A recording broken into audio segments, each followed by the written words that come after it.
Okay, so I want to talk about this issue of grade inflation, and it's come up in a couple of different contexts. I mean, it's not only on the national debate, the concerns about higher education, and it's come up at my own university in various contexts, but just recently in a response, and this is, I guess, a way that I'm going to enter into the issue of grade inflation, but uh, I had a video response where someone was misunderstanding the quotation that I had given from Irving Goffman.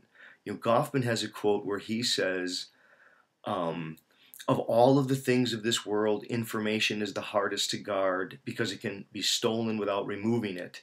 Right? And his point was partly that, information has this odd kind of negentropic property where it doesn't seem to be divided up between people. So if I have a dinner and unexpected guests arrive, we can partition off the dinner, but it gets divided if too many people come up, and there's a sort of diminishing returns at a certain point. Whereas information doesn't have that divisive property, that somehow it's able to be distributed without diminishment. And to which the person seemed to be suggesting that I was advocating, yes, giving everyone A's because it doesn't cost anyone anything. That was sort of the way that they were interpreting it, which I thought it was funny because it really illustrated, I guess, an insight that I hadn't noticed before about Goffman's comment, which is, yeah, the point of that you can take information without removing it is that many people can think that they have it when they have something else. And that's part of that same dynamic of information not really being a substance that would be removed when you have it. That is, if you remove it when you have it, you know that what you have is in fact it. But when you can remove it while leaving it there, you're never really sure, or you could be potentially very wrong in thinking that you have it when you have something very different. And so I guess with that as a launching pad, I do want to say so much about this problem of grade inflation, and I want to get response from people. I want to know what other people think about what do they think, is there in fact a problem with grade inflation? I want to argue that there is. I think it's a significant problem, and it's an issue or a concern that I want to raise. And is it possible for a class to have a good number of A's or a high number of A's? Maybe in an exceptional class, especially in a graduate class where people are really well along and advanced. Is it possible in an undergraduate class? Well, as you move to the lower division, I think I want to say, well, that course needs to be redesigned. It needs to be retooled. There's a problem in the course if everyone is getting an A. Now, some people want to say, no, no, no. The truth is that these professors who are giving all A's are just that great of professors. And this is some evidence of them, bringing these students along, and they're able to really do this great sort of miracle work with these students. Now, part of me wants to say, well, is that really right? Can that be right? I want to say, no, that's not right. Part of me wants to say if the student's performance is so dependent upon the professor, well, then I'm worried about how well that grade or what that grade's supposed to represent is going to carry over into other contexts. I mean, will that person need the professor as their next employer or something like this? I mean, in order to perform at that level? I remember back in class, Lee Thayer one time was asked, what do you need to do to get an A in the class? And he stepped back and he went, that's quite an easy one. He says, you simply be head and shoulders above everyone else. You visually stand out and be noticeably superior to everyone else in the class. And then if an A gets distributed, you could know that you'd likely be the person. And it sounds pretty harsh. I mean, I don't think anybody's advocating that. I don't think that people are advocating necessarily a curve or that you have to be some sort of tyrant. I think the question is exercising judgment. Are the people who are in fact receiving an A getting something that registers excellence and distinction, mastery over the subject matter? Not just everyone gets one.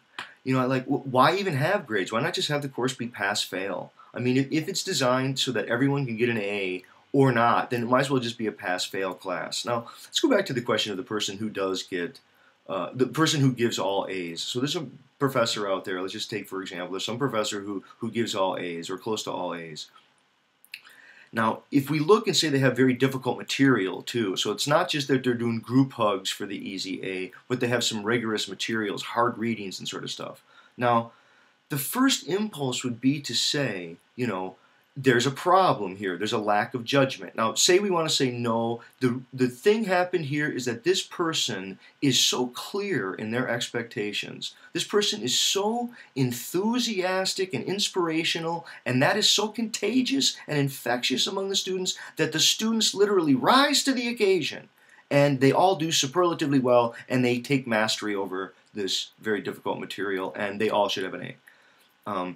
Is that possible? I mean, part of me wants to, not throw it out of the realm of possibility. I think we see varying degrees of some of that. I mean, I think some professors really can have a pretty significant effect in inspiring their students and really helping them along. Another part of me wants to say, look, that's just a story. Now, if that were really true, let's just push the argument that way. So let's run in that direction and test it. So if we run with that and say, well, why don't we then, anytime some professor has a class that has all A's, we should be carrying this person around on our shoulders doing a victory dance, some sort of celebratory festival about the miracle working that went on in transforming otherwise B and C students into these sudden A students.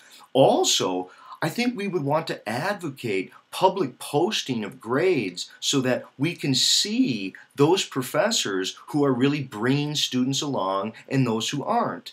I mean, I think if we tell it like that, it starts to become ironic. It starts to be like, well, no, I don't think it makes sense there. Or even if you ask students, how many students, if they were in a class and they knew that everyone got an A, would they be happy with that, or would they somehow feel comparatively like, wow, I can't believe that some other people who I talked to got the same grade that I did? Now, maybe someone will say, well, look, the teacher is teaching to the student. They're not teaching to the material. And there is, which I take a whole nother video for me to talk about that issue, but I end up wanting to say that there is an importance of recognizing that first, grades are somewhat arbitrary. No one ever got rich from getting straight A's. There's a fun book on that. Straight A's never got anybody rich. In some way, grades don't matter, right? They matter in some artificial contexts.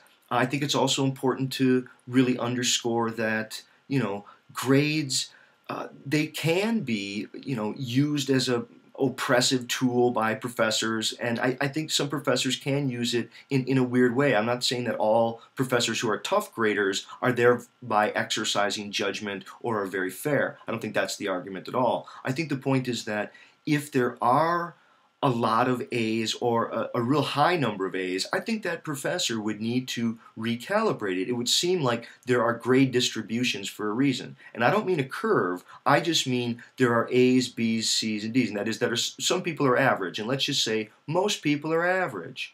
And then some people, they're better than average. They're doing really well. And then there are some people who are exceptional. I don't know why that model is so harsh for us to believe. I guess I want to think that, a lot of it comes down to time and commitment, and does the person have both the interest level, the time resources, and there is certainly maybe something like intellectual background and, the kind of preparation that's there that's more than they could just, quickly get up on in the course of a semester. But the more that we, I think, act contradictory about grades and don't acknowledge that they are important and that there is a problem with grade inflation, which is a kind of lack of judgment, I think that we're really doing a disservice to students. I think students need to feel as if they're being judged by their mastery of the material. It's almost condescending and arrogant to say to a student, well, I can see your potential, and, by my best judgment, you got an A over this material because it's probably the best that you were able to do with your effort. I mean, that's really kind of rude.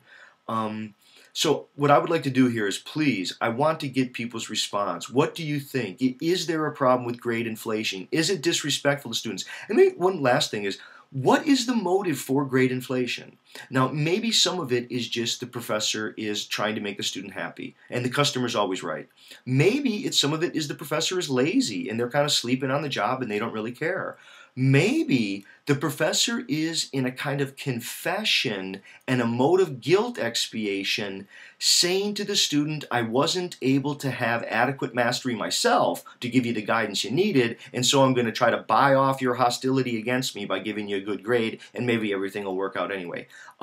What I want to know is, people out there, what do you think? Is there a problem with grade inflation? Do you disagree with this? Would someone like to really defend the thesis so that we can all understand it, of that it's a good thing if some person is able to get all the students in the class to have an A, and that in fact is something that's not a problem but should be recognized as a kind of achievement that other people should be striving for?